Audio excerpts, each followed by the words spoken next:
of Latter-day Saints. Stop it. You and your religion. You can't. You thought I was done with the Mormons? We aren't done yet. We're coming back in season 2. They're going to come for you.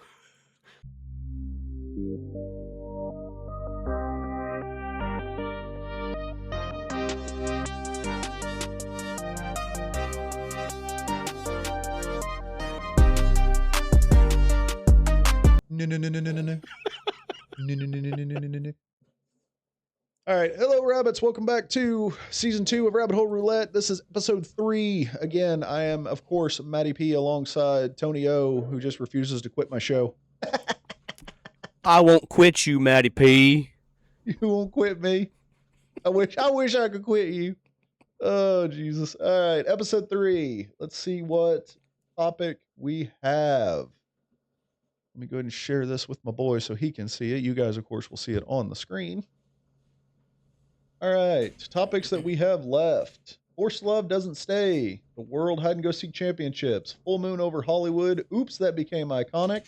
You know the movie, but not the story. And a disturbingly good 90 minutes. That's like a good time. So, as you have already seen at this point, episode 1 and 2 both landed on topics of Tony O's. So, hopefully, I can finally get on the board here in season 2 and get into some of my topics. Tony O, you ready? Let's do it. Right, 3, 2, 1. Spin that wheel. I missed Move Wheel of that Fortune. bus. No, what was it? Wheel of Fortune? Price is Right. What else has wheels you can spin? Oh, it's you. Forced Love Doesn't Stay. All right. Any idea what this one could be about? Now, remember, I hid what they are about in the titles. So, Forced Love Doesn't Stay. What do you think that could be about? Candace Cameron Bure gets kidnapped and develops Munchausen syndrome and eventually comes to her wits and decides to leave the attacker who is in love with her. Boy, howdy, you couldn't have been more wrong, but I appreciate the effort. I tried. So, Forced Love Doesn't Stay. If you take the first letter of each one of those words, what do you get? A float? No. A fast? The first letter of each one of those words. A Forced Love, AFL, Aflac. No, there was no A. Where are you getting the A? You said A Forced Love. No, Forced Love Doesn't Stay is Forced all it was Love. in the title. Forced Love Doesn't Stay. Forced Love. Forced Love doesn't. Floodus. Forced Love. Wow, this episode's going to be longer than I thought. FLDS?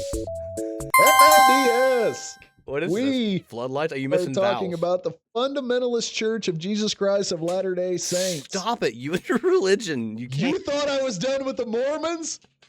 We aren't done yet. We're coming back in season 2. They're going to come for you. I Get out, purposely didn't Utah. get it right because I don't want them to come after me. I got Utah back in my scopes. Oh, I'm gonna go to no. Utah. All right. so Specifically, we are going to be talking about one Mr. Warren Jeffs, who was the founder of the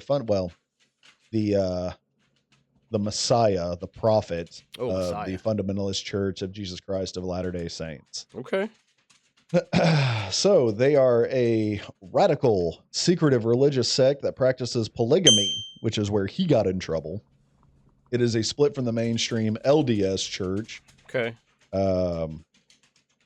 They split in the early 20th century when the mainstream church officially stopped allowing multiple wives. So they didn't like that they couldn't have multiple wives anymore. So they left. Okay. So the big thing for them was they had their divine prophet with one Mr. Warren Jeffs, who became their leader in 2002, and still, even though he is in prison, remains recognized as the prophet despite currently serving a life sentence in prison for crimes against those not eligible to vote yet. I'll put it that way. Women?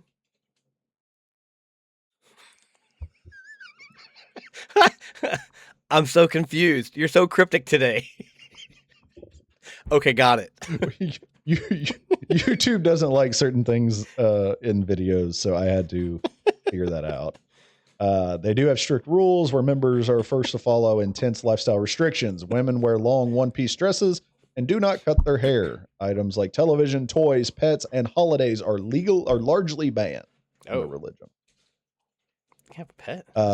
There are 2 towns that they currently are in. The main home base is in the twin border towns of Colorado City and Arizona. Welcome to the United States, where we name cities after states that they're not actually in. And Hilldale, Utah. Told you, Utah. Okay. Where we need to put all the data centers. Smaller groups have also lived in places like El Dorado, Texas, and South Dakota. For decades, leaders controlled local land and homes through a trust, but courts froze and broke up control in the 2000s, bringing more personal freedom and standard local government to the area. So, he sounds fascinating. I don't know why I have a fascination with talking about Mormon religion on this channel, but I find it very fascinating. So, and I think the main thing is it comes from watching some of the documentaries like Keep Sweet, Pray and Obey. I don't know if you saw that one or not. It's about FLDS. I should tell my wife about and that what the wives went through. It's really good. It's actually a docu-series, technically, I think. But they are a sect of the Mormon Church. Again, members practice polygamy, so they're the ones that everybody typically makes fun of when they talk about Mormons and having many wives and all that. When people think about it. Okay. It has been defined as a cult. It has been defined as a sect or a new religious movement. Warren Jeffs, again, has been their president since 2002. So there's a lot to discuss about Warren Jeffs in general. It's interesting that the South Park episode discussing Mormons didn't include this, and then actually went with the actual base religion of just Mormonism. Yeah. That's fascinating. Yeah. So the biggest issue that came up with FLDS is the abuse of, again, people that aren't eligible yet to vote, including them in the polygamy side of the religion, allowing them to be married before what good old Uncle Sam would claim they were ready for. Okay. So that was their big issue, right? Now, polygamy is currently illegal in all 50 states in the United States, as well as Canada and Mexico. Something we all three agreed on there in the North American hemisphere is that, hey, you can only marry one person. It's a fascinating law to have among 3 countries. Yeah. That's the one we share, that one right there. There have been attempts to overturn this illegality based on right of religious freedom, but it has been unsuccessful. In 2003, the FLDS received their increased attention from the state of Utah when police officer Rodney Holm, a member of the church, was convicted of unlawful bedroom playtime with a couple individuals that were not legally allowed to vote. This is going to be a very sensitive one that I'm going to have to tiptoe around a little bit, or YouTube's going to say, bye. So trying to avoid that. Is this the guy that started the riots in the 90s in LA? No, that's Rodney King. Oh, my bad. I understand the confusion. Rodney's a family name, and they might be related. My bad. Let me get to the Warren Jeffs portion here, because that's really the guy I want to talk about. I've never heard of this guy. Just jump straight to him. How have you not heard of this guy? I like his name. You like his name, Warren Jeffs? Yeah. I feel like it's backwards. It should be Jeff Warren. Well, his name's Jeff. Is it Jeff or Jeffs? Oh, so Jeffs. S. Yeah, Jeffs Warren. So he is technically listed as an American cult leader. Oh. And because of his marriages to people that aren't eligible to vote yet, he is on a certain list for people that fall in that category. And that is why he is serving life sentences currently in prison. But what's crazy about that is he gets his, phone calls and stuff, right? In prison, you're allowed certain phone calls and such. Yeah, there. And of course, in today's technology, you can actually do video calls, not just regular payphone calls, right? Yeah. The current members of the FLDS will still gather around as if it's a church service when he does these video calls, and they will listen to their prophet speak, even though he is in prison.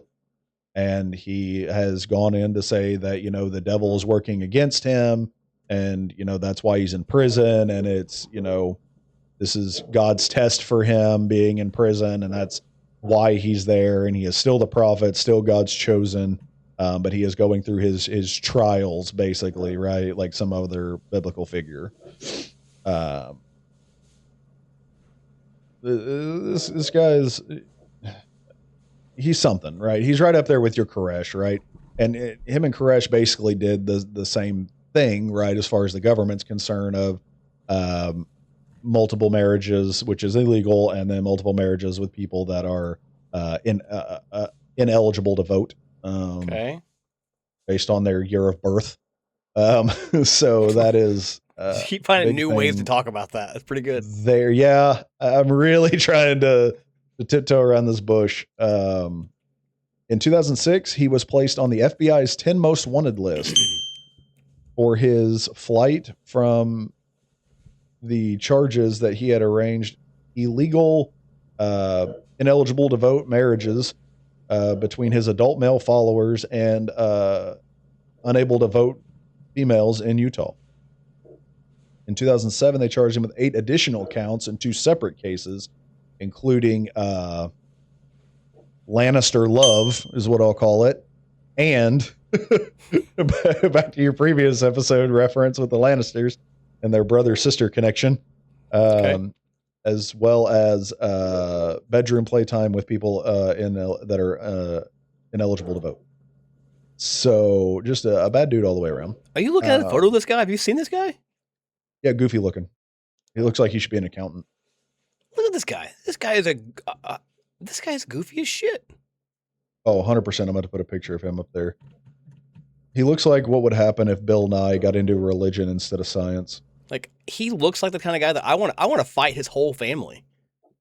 His whole just go up and down the bloodline. Yeah, brother. I feel like I could win that.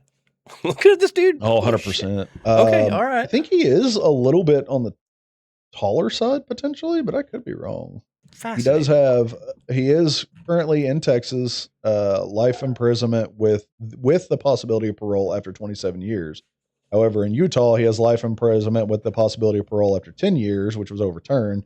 And in Utah, he had playtime with people ineligible to vote as an accomplice because of where he arranged marriages, right, for other guys, which was also overturned. So he has, because they ended up just going with the Texas ruling because it was the harsher of the rulings. Part of the issue with this guy, he was found guilty of playing in his sleeping chambers with an iPhone 15 and an iPhone 12, and that was what really hit him hard. Okay. Brother, I am doing everything I can to not get I caught the reference. I understand. Shut down. No, I understand. Life in prison, plus 20 years, and fined $10,000. He also famously took a trip to, I believe it was Vegas, where he spent a ton of church funds on hookers and blow. Yes, exactly right. Like any 4 horsemen of the apocalypse would do. And adult movies that adults would enjoy in their room of play. Yes, but he was using church funds, and it got so bad that he actually ran out of funds from the church that he took with him, called up the church back in Utah and said, I'm going to need you to wire me some more money. Things are looking bad here in the city of sin. I got more work to do. So you're telling me... And they sent him more money. Little old Inez Baker and Cordelia are sending Jimmy Swaggart some money for his hookers and blow in his Corvette for Rusty Diamond. Do you think that it was the same girl? Do you think Rusty Diamond was with Warren Jeffs and Jimmy Swaggart? Maybe. Oh no! Maybe he's watching video. Maybe she had a. It's possible. Maybe she's got a secondary career online, little OF action, and maybe that's why he's watching. But do you think they were just trying to save her? No, maybe. And it was all just a big misunderstanding? No, probably not. I like it. I think it's a good for Cinnamon Sky and Rusty Diamond. So August 28th, 2006, he was pulled over on Interstate 15 in Clark County, Nevada. Yeah, this is what I was talking about during his Vegas trip, by highway trooper Eddie Dutchover. Solid. Because the temporary license plates on his red 2007 Cadillac Escalade were not visible. One of Warren Jeff's wives, Naomi Jessup, and his brother Isaac were with him. Jeffs possessed 4 computers at the time, 16 cell phones, disguises, including 3 wigs and 12 pairs of sunglasses. The guy looks like any normal suburban white male. Are you kidding me? He doesn't need his. He's gonna blend right in. Nobody would notice. This dude looks He's like gonna draw more attention with this. Yeah, what's he doing? This is so bad. Wait. More than 55 grand in cash. Jeff's wife and brother were questioned and released. In the Nevada court hearing on August 31st, Jeffs waived any challenge to extradition and agreed to be returned to Utah to face 2 first-degree felony charges of accomplice to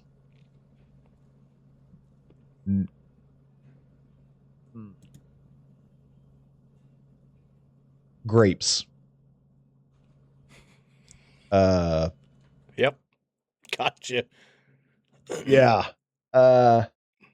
Each charge carries an indeterminate penalty of 5 years to life in prison. Arizona prosecutors were next in line to try Jeffs. He was held in Washington County Jail pending a 2007 trial on 2 counts of grapes as an accomplice for his role in arranging the marriage between Elisa Wall and her first cousin.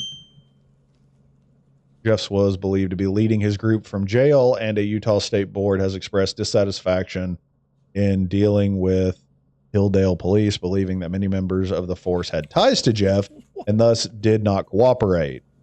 In 2007, Jeffs was indicted in Arizona on 8 counts, including bedroom misconduct with people ineligible to vote and who also may share a last name. Fascinating. So he's just hitting it with everybody, is what you're telling me. Like, he don't care.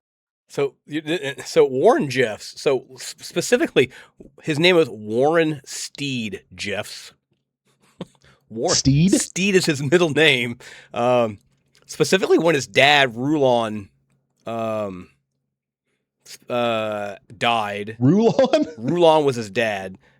Shortly after his death, Warren basically asserted his leadership of the FLDS church and subsequently married all but 2 of his father's widows.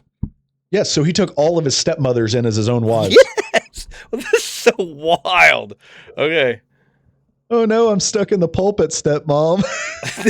No, what kind of movie this guy was watching, but I think I know. I think I know what he was watching.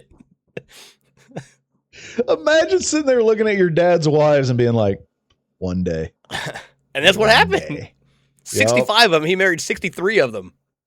Yeah, his dad was the original bad guy who died. Yeah, dad had 65. He came in and was like, I'm taking all my inheritance right now. And he looks like that. What? Yeah, and he looks like a Q-tip with arms. I don't understand this dude. All right. Yeah, it is wild. But that's the thing, right? And we've talked about this with guys like Koresh, and you can look at it with other cult leaders. It always seems like whenever, especially it's a male cult leader, it always comes down to money, power, and women. That is the 3 things they always go after first, right? Give me all your money, sell all your possessions so that you're reliant on me, move out here with me so you're secluded from everybody around you. And by the way, I'm taking your wife. Isn't that a Nate Dogg song? Money, power, religion, money, power. That's a song somewhere, right? It's a rap song? Yeah, it's got to be somewhere. All right, anyway, sorry. Was it 50 Cent? I've literally got that beat in my head now. Thinking of this. Get rich or start a cult trying? Yes! Making this dude's image. Oh my gosh, okay. It's bad. I mean, this guy is absolutely wild. The fact that you took, and it took his Vegas trip to finally get him busted, right? Like in the FBI's top 10 most wanted list, you got all these wives and spending money on all kinds of shit. And what's crazy is that he says, you know, in their religion, they're not allowed television, but yet when he goes to Vegas, he's renting dirty movies that he can't afford to pay for. So he's asking the church for more. Like, it's a do as I say, not as I do situation, right? I mean, yeah, because he's the only one that can do it, right? He was a school principal for 20 years. I mean, and I was can known see for that being looking a at him. stickler for the rules and for discipline. That's insane. So he was a school principal that then did all the things that he did. He was a principal of Alta Academy. Oh, it's an FLDS private school. That makes sense. That adds up. Okay. He was born in 55, still alive. He was a church counselor before he became a church leader. But again, with his dad, you know, it made sense that he ended up taking over after his dad passed away. His official title was president and prophet. Seer and revelator. Yeah, I saw the prophet on there. As well as president of the priesthood.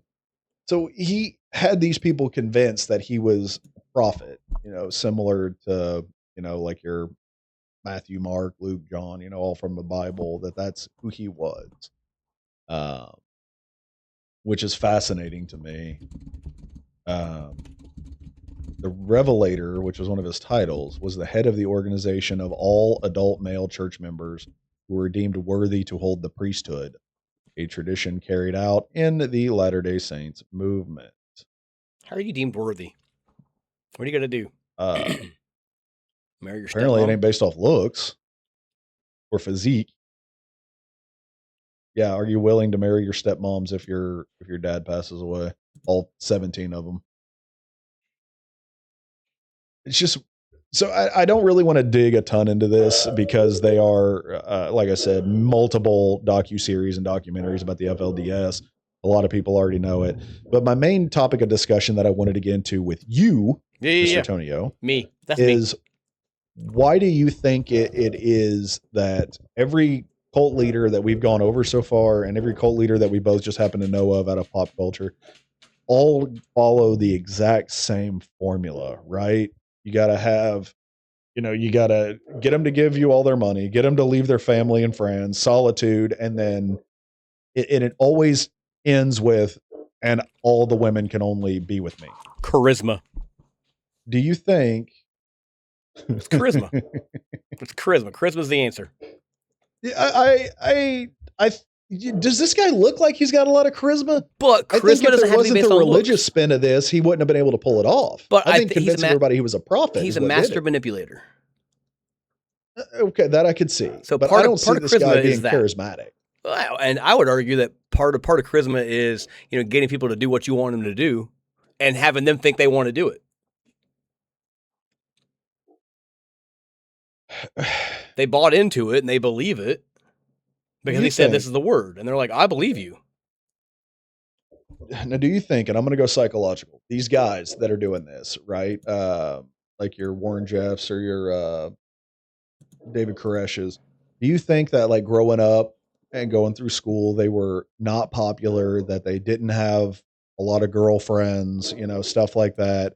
So when they got to a position where they could have power, that was the first thing on their mind was, all the women will be with me, regardless of birth year. And you guys are all going to follow everything I say blindly. Do you think that was part of it? Do you think there was an issue there with never being the pot? Because they both are goofy looking, right? Oh, I mean, yeah, I don't very. see either one of these two being lady killers in high school or middle school, right? I feel like I think there is were. a resentment towards women there from not getting the attention they wanted growing up through school or whatever, through dating and even young adulthood. And I think that is what leads to that always being a part of it, because it doesn't need to be. You already got the money. You already got the power. Why do you also have to take 57 wives? Why? Because he can. And eventually they're all going to sync up like a bunch of iPods. And you're going to have 1 week a month where you're going to want to no longer be in this cult. It's going to get ugly. Sync. They're all going to sync. Yeah. It's going to get bad. There's going to be 1 week a month where he's going to want to run for the hills. That's going to be his meditation week where he's up in the mountains by himself with his buddies. Yeah, no, I still think that he was, even in school, I think he was charismatic. I don't think he had the looks, but I think he had the gift of gab. I think he could talk his way out of anything, and I think that's what it takes. All you need to do is make somebody feel important, and then you've got them hooked. If you feel that they're valued and respected, if they feel that they're valued and respected, they're going to listen to you more. So I would say you also have that same gift of gab, right? Where you can tell stories that convince people of things. But I don't see you spawning that into being a cult leader. I think you could if you wanted to. We've discussed that before. But I don't see that. And these guys, I don't agree with you. I don't think these guys had that gift of gab. Because I have heard some of Warren Jeff's speaking when he was in that documentary I was talking about, and he is not a great talker. Like, he couldn't run a podcast. So you think it was done through fear and again, that's why I say it's the religion side that caused it. He convinced the people that he was a prophet. But how? And I'm sure his dad probably had something to do with it. Okay, all right. Because he was already in power. Little nepotism there. And that is what just got these people to blindly say, well, if the leader is currently saying that his son is a prophet, it must be true. Rulon is well, and that's just it. So Rulon didn't choose Warren. Warren stepped in after his dad's death. Yeah, but I'm sure he said something about him because he'd already put him into a position to be able to move in after he was gone. Okay. He wouldn't have just left it empty like, well, after I'm gone, it's a free for all. He's going to give it to his son. I mean, was he the next successor? It doesn't what I was reading didn't say that he did that. I just was specifically had read that Warren stepped into it. He asserted himself into the leadership role. Now, I've only read this a little bit of time, handful. It doesn't say. It says he became Rulon's successor with his official title. It said prior to his father's death in 2002, he held the position of counselor to the church leader. So it would have made sense he was the next one in line. And people are going to follow that, right? So they're following Rulon. They're like, oh, this dude, he's got 65 wives and he knows the word. He's a prophet. Oh, cool. He's dead. Clearly the next one in line is, maybe the prophecy is genetic. I don't know. I don't know how that fucking works. Yeah, and literally the year he turned 21 in 76, he became the principal of that school. So that was already laying the building blocks, right, for him to be able to become that successor. They moved him here, and now you're here. I think that was always the plan. Yeah. This guy's gross. It's rough. This guy's story is rough, and what happened to these people is rough. But what's crazy is these people are still there following him even after being arrested. All right. Rapid fire. Who wins in a fist fight? Warren Jeffs, David Koresh, Jimmy Swaggart. Go.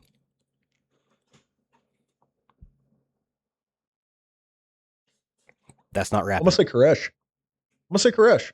Because Koresh actually fought off the FBI and all that for 51 days. So Warren Jeffs folded and went to jail after getting pulled over. And Swaggart cried like a baby after getting pulled over twice.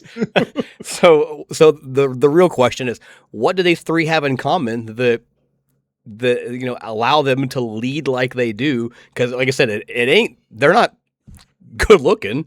I mean, that's not a thing. Well, for these guys, it's all religious based, right?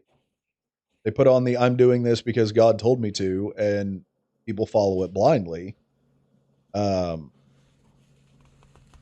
But not every cult leader is religious based. I would agree with that. But in this instance, I think that Manson wasn't religious based. No, absolutely not. I think that answers your question you asked is, what is it about this guy that, allows him to amass these followers and do what he does, popular in school. And maybe they're not, but if it's the religious side of things, people are going to follow based off of faith and what they believe, and they believe in this person to be the next Yeah. best thing or the next higher power or whatever it is.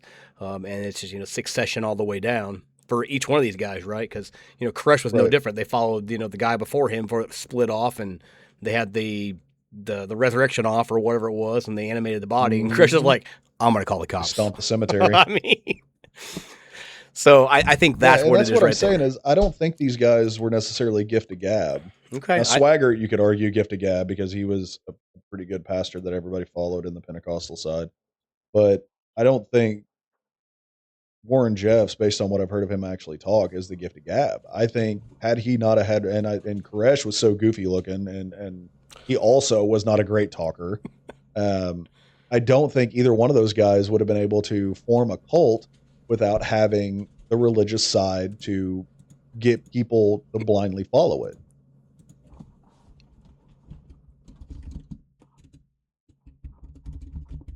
I mean, how many crazy homeless people or crazy addicts you can run into that say they hear God talking to them and that they're the prophet and you need to give them your spare change for them to be able to ascend. You know what I mean? Like, you don't necessarily listen to those people. I just can't agree that it is all the gift of gab with these guys. I feel like there's always an ulterior. Now, I would say Manson was a gifted speaker, and that's why he was able to convince people, but he also used illegal substances to help brainwash people. Yeah, no, I stand correct with my answer. I think it is based off of the blind faith and religion. Yeah, that's my thought 100%. I mean, if you look at it, Swaggart couldn't talk his way out of a ticket. Jeffs couldn't talk his way out of a ticket. I mean, Koresh was able to talk for a while with these guys. Obviously, 51 days of conversation back and forth, right? But I just don't. I think it takes more than just being a good talker for some of these guys to become leaders. I think it has to have some sort of an angle, whether it's religion, whether it's using illegal substances to get people to be brainwashed into following you, like in your Manson scenario, right? It blows my mind that every single one of these cult leaders we've explored so far, and most of them that I know of off the top of my head, are all in the same boat. The three things they go after: money, power, women. So I'm gonna list what they do. I'm gonna list some off. So I just looked it up. The 10 specifically. What did I say? Top 10 cult leaders, and Sure. and here's the top 10 and just what I found. And this is the order they gave me: Jim Jones, the People's Temple, religion. Okay, Charles Manson, the Manson family, non-religion, but illegal substances. Okay, David Koresh, Branch Davidians, religion. Marshall Applewhite, Heaven's Gate, religion. The Hail Bop. Religion. You don't think so? Was that religion that they were going to ride Halley's Comet to heaven, or were they going to ride it to another plane of existence? I can't remember. Specifically, taught followers the Earth was about to be recycled and building the spaceship following the comet would take them to a higher existence. Okay, maybe it wasn't.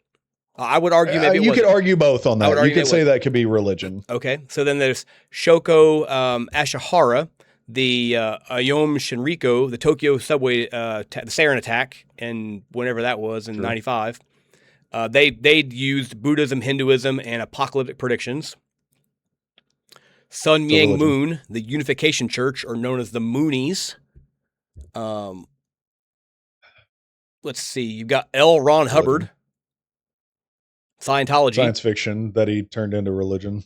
You've got Bhagwan Shri Rajneesh, the Rajneeshis, the Oregon Commune controversy. That's religion. Keith Rainier, that NXIVM, whatever we talked about that previously. Yeah. And then ultimate number 10, Warren Jeffs. Yep. So like 80% of those are religion. Yeah, no, 80 absolutely. to 90 were religion.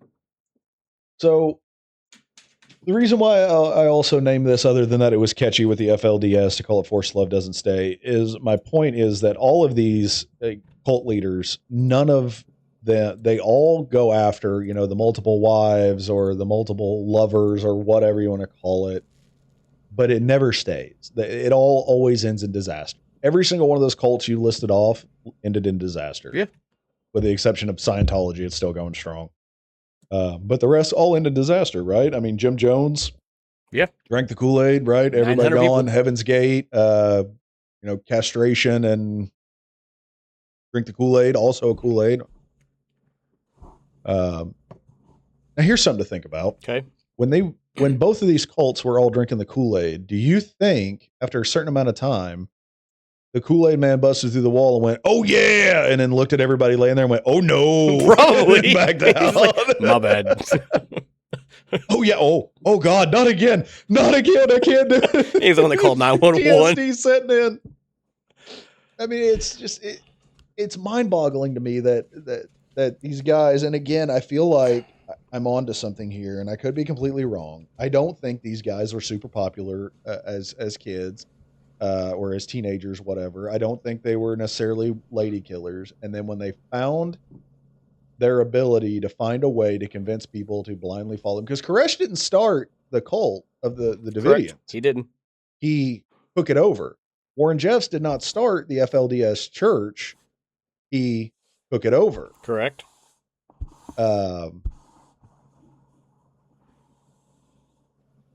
Who else was in that list? Jim Jones did start his own cult, but his also didn't originally start as a cult. He was just a pastor. Correct. His didn't turn into a cult until they relocated to South America and everybody drank up some Kool-Aid. So Bragnashi's or Bagawan, whatever his name was, he started his. Yep. I feel like for a lot of these guys, specifically these two that we've covered when talking about Warren Jeffs and David Koresh, is that they seized an opportunity to have everything they ever wanted that they didn't when they were younger, and took it and ran with it when they could. So they're opportunists. But none of it stayed. Jeffs is in prison. Koresh is waiting for a Davidian to show up and bring him back. And that's why I titled this one, Forced Love Doesn't Stay. None of these guys still are rich or are still living with all their wives, getting all the power and the ego stroking. You cannot force people to love you forever. And at some point, all that power is gonna fade, or you're gonna eventually lose hold of that power, or whatever it is. It's gonna be too much for whatever reason. You're gonna be too greedy, or somebody else is gonna come along and be like, "Hey, I'm now next up because I'm bigger, I'm badder, I've got more followers," and we're gonna snuff your torch, you're voted off the island, or whatever happens. So I agree with you on that. We saw that with Koresh. He got challenged by the other guy, right? That led to that whole wild resurrection throwdown, which blew my mind. The resurrection showdown, whatever you want to call it. And then you see that with Jeffs too. After he was arrested, there is another documentary out on Netflix I saw the other day. There is a new guy that is calling himself the Prophet in the FLDS that is doing the exact same thing, that they also turned in all the evidence to try to get him arrested. And I'm not going to get into him in too much detail, but virtually tried to do the exact same thing Warren Jeffs did. Exact same thing with the exact same kind of people. Because they know religion works. Again, another guy that saw his opportunity and took it. I'm just saying, if there's an armored truck and nobody's guarding it and the door is open and you see money, do you take the money? No. Do you think these guys do that? Oh, 100%. They're opportunists, right? Yes. And then they're going to claim God or whoever directed them to take it. Yes. And that's the difference, right? When you've got a normal, rational human being, the general answer is going to be, well, no, obviously there's going to be complications and risk and yada, yada, yada. Well, obviously it's a trap. Yeah. And now if I got somebody like on the other hand, these guys, they're like, well, God obviously left that door open for me for us to take. Mm-hmm. Clearly, that's for us. Yeah. But to me, the short-term gain is not worth the long-term consequences. But that's not what you see with these cult leaders. Correct. They are fully willing to risk everything. And again, I think at a certain point, they start believing their own BS. Oh, yeah. Koresh started believing that he could resurrect people if he wanted to. Warren Jeffs I think, fully believes that he is a prophet. I think he has convinced himself that he said it enough times now that he believes that he actually is a prophet. And here's a crazy what if. What if they are? What if they are? I'm just saying, right? We believe in, well, let's just go on a limb. Let's just say we believe in aliens. We believe in Bigfoot. We believe in all these other cryptids. What if they are? Who says that they're not?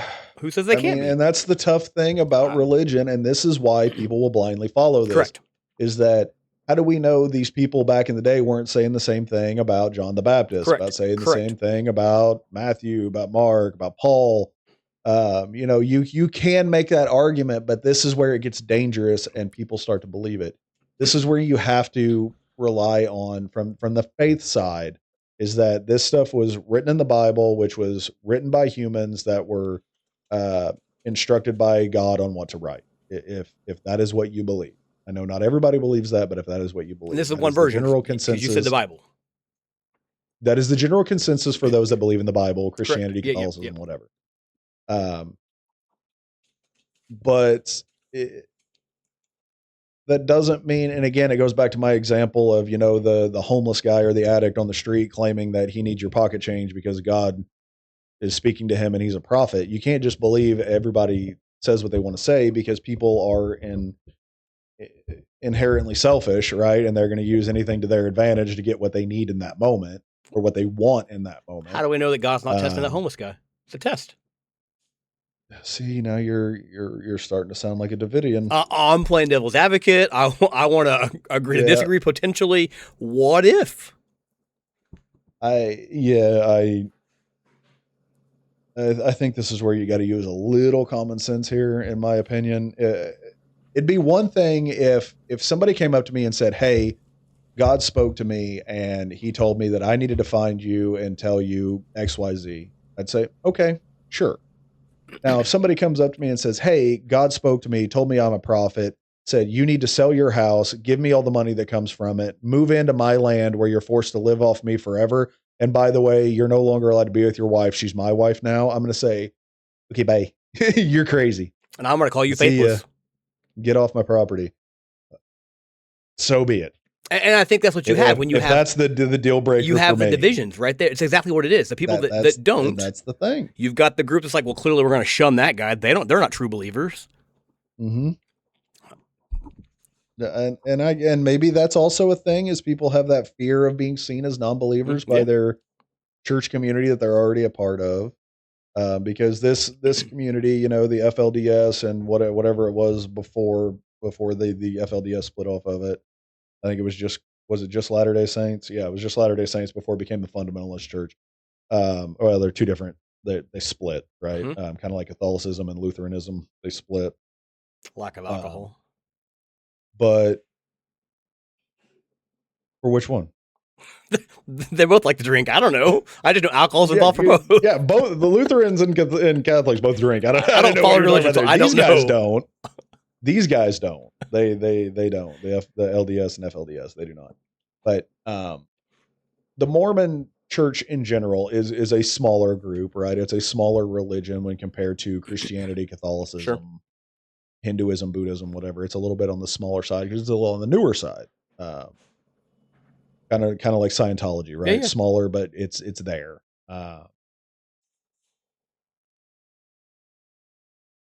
So with that smaller group, do you think the fear of being shunned or fear of missing out or fear of being looked at and judged as a faithless non-believer is higher than what you see in your typical Christian or Catholic or Buddhist?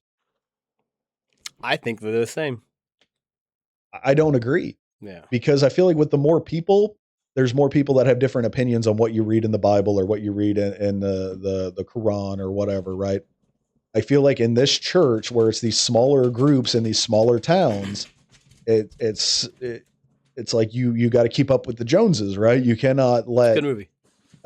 Another group or another family think that they are more faithful than you are, because it's kind of like in a startup company, right? Like everybody's kind of fighting for that power. I don't think that you can you can really compare the two. And I think the ratios are the Equally. same when you I break don't it down. know. And I say that because there's probably people in the, I'm gonna say the Baptist church or whatever view you go to, so I can tell you, my dad would tell me a story when he was growing up as a kid in rural Kentucky, wearing barefoot and hold blue jeans into church and watching Sure. watching the preacher dangle snakes, because they handled snakes. That was a thing for that version of that. And at some point, the family that I come from, my father's side, was like, yeah, I don't necessarily believe that this is the best thing for us. And they didn't outwardly say it. They just stopped showing up to church. But they did it for years. They went for years because they didn't want to be the less faithful. I don't believe in this. Yes. But they just eventually stopped going because they ended up having like 1 billion kids, and like every other religion back in the the early days. But was this in a smaller town? Yes. Oh yeah. So see, that's back to my point. I feel like where these guys are secluded in the smaller town where everybody's into that one religion, it is easier for them to get manipulated by somebody like this, because if you get the majority to agree with the one person being the prophet, the rest aren't going to sit there and be the odd man out. They're going to also jump in. What's that? They're sheep, right? I mean, that's their flock. They're sheep. Yes. Sheep are going to follow the flock. Yep. That's the adage right Jeffs there. was able to get his buddies to agree with him and say, hey, if you say that I'm the prophet, I'll make sure you get all the wives you want, whichever ones you want. You can have your pick of the litter, basically, and we'll make this happen. But we got to get everybody on board to convince that I'm the prophet so that they follow what I say. What a wild time. People will join it. And why you say wild time? This was in the early 2000s. Still wild. It's 2006, 2002. That's still fascinating. And even if it was the newer versus even years ago, right? That the concept is still the same. That whole religious concept of I'm the prophet and give me your wives, give me your babies or whatever. This is my family now, right? That's the same principle through all of these cults that we're kind of talking about. And for me, I lump them all the same. And you have them up to even most recently, as you said, early 2000s. It's wild to me to think about that's what's happening. And it continues to happen. And in 20 years and 30, 40, 50 years, heaven forbid we're still doing the same podcast. Hopefully we are. Hopefully you're still watching. And we're having conversations about a cult that started in, 2030. It's been going on for, 30 years now all of a sudden.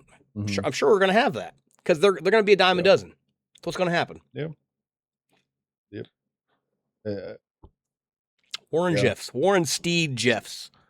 Like I said, the reason why I wanted to bring this one up and why I titled the clue the way I did, other than I was just trying to be clever, is because it's mind-boggling to me to see so many of these guys that follow the same formula, that do the same thing for the same end goal. And the fact that these guys were able to pull it off in an era where, not necessarily Koresh, because he was, early 90s? 80s, 90s. But this guy able to pull it off in an era where the internet and cell phones were available, where people could reach out easily and be like, hey, this guy's doing something crazy, come help me. And nobody did. They're scared. It's something. It's something. The fact that these guys can still be successful in today's technological day and age, where people have the internet at their fingertips and all kinds of information and cell phones for instant connectivity, and we still have people that are able to get others to blindly follow them and break the law, do whatever they say. You know who I'm not going to follow? Something. I'm not going to follow a guy that has to pay for porn through VHS, because I can find it for free on the internet. I'm not going to follow that guy. I'm like, you're not the best fit for me. You're not very efficient. You're not the best fit for me. Nah, sorry, I can't handle that, buddy. He definitely didn't put people first. I can tell you that. He put himself first. But he got the results for it, didn't he? The only service he was getting was from Rusty Diamond. Was he safe, though? Ooh, that we don't know. There's not enough evidence. But you can be innovative and figure it out. It was definitely innovative, that's for sure. I see what you did there. Not too many people would have married their stepmothers. All 65, 63 of them? Something like that. I don't know how many wives he ended up with when all 65. said and done, but again, the purpose of this one wasn't necessarily to just, I know I made the joke in the beginning, but it wasn't really just to make fun of Mormons or anything like that. This was to discuss the striking similarities that I see between a guy like Warren Jeffs and a guy like David Koresh, and a guy like Jim Jones, and a guy like Marilyn Manson, Charles Manson. It's just, it is so crazy to me to see how many times this keeps happening over and over and over again. And it goes back to the old saying, right? Those who don't learn from history are doomed to repeat it. And these guys are all in different eras, all repeating the same cycle. They have hoes in different area codes. And people. It. All right, that's all I got for Warren Jeffs, unless you got anything else. No, I think the important thing to note when kind of wrapping this up is, the cults, there are discussions and even our views, not to speak for you, but I think we share the same one, it's not slamming on any specific religion. It's really looking at the fanatics of the religion, the fanaticals, right? That's where you see some of the fascination and the, what the fuck moments. He did what? That's where we're looking at. It's like, what are you doing? Why? And the human psychology of following somebody because of this and because of their beliefs and their faith. It teach their own, but still very fascinating to those that don't follow and that don't drink the Kool-Aid, so to speak. Yeah, and like you said, I make the joke in the beginning, right? Because I happen to have talked about the Mormons in previous episodes, but you can find radicalism and controversy in every religion, whether it's Christianity, Catholicism, Buddhism, Hinduism, Islam. You can find radicalism. You can find all kinds of crazy happenings and controversies and at work. I'm just saying, it could be anywhere. Even at work. Yeah, that's what I'm saying. If you dig into anything enough, you can find something. Whether it's a religion, whether it's a business, whether it's any topic, you can almost always find somebody that has either exploited it or done something crazy that is worth talking about. Yep, I would agree. So with no, that. we're not just taking shots at Mormons. It was just a funny joke in the beginning because of previous episodes, but they're gonna come find you. Yeah, it's possible. If I see a van pull up outside and one guy hops out with 38 women behind him, I know who finally showed up to get me. That's true. And it wasn't Jim Jones. It was not. No, definitely it could be Jim Jones. But yeah, it just, like I said, it's just fascinating to me the way all these guys are so similar. When I was reading the story and watching the documentary about Warren Jeffs and the FLDS, how similar it was to the Davidians. Yep, there's a lot of similarities there. Koresh. And that's why I thought that we've got to talk about this guy, because it is just too similar to not acknowledge what makes them similar, what potentially made them different, and is there a bigger connection there as far as using the religious side to chase selfish goals. Whatever you do, just don't go chasing waterfalls. Don't do that. Stick to the rivers and the lakes that you're used to. Basically. All right, but that is going to do it, I think, for episode 3. That is 3. Season 2, episode 3. That was a good one. If you haven't already, if you've stuck along for the ride this long, if you're not a Mormon who has already written a letter to YouTube asking for us to be canceled, be sure you drop a subscribe, leave a like. Hopefully you're the good Mormon. Comment, helps the algorithm, helps the channel. Share the channel if you have anybody that you are that you think would enjoy this. If you have friends, I'm sure most of our listeners don't, but if you happen to have a friend or two, share the channel. Follow us on Facebook under the same name, Rabbit Hole Roulette. Yep. Starting that up. It's growing. And I think that'll wrap up episode 3. That's all I got. That'll do it. All right. We will catch you guys in the next one. See ya. Laters.